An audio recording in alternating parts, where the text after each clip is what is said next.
Right, so there are 4 boxes. This one contains a battery. It's sealed, it's never been opened. This one contains, let's have a look. It contains the handlebar mount, the charger plug, and the pedal assist sensor. The charger plug is EU. However, below here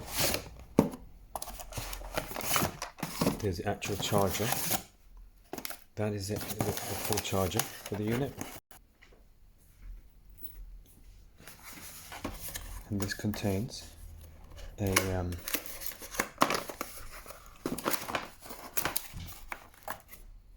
UK plug, as you can see.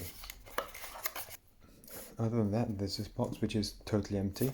There's no markings on it. I think it's just a placeholder for accessories that you can buy. In here you've got this, I think it's the instructions. There you go.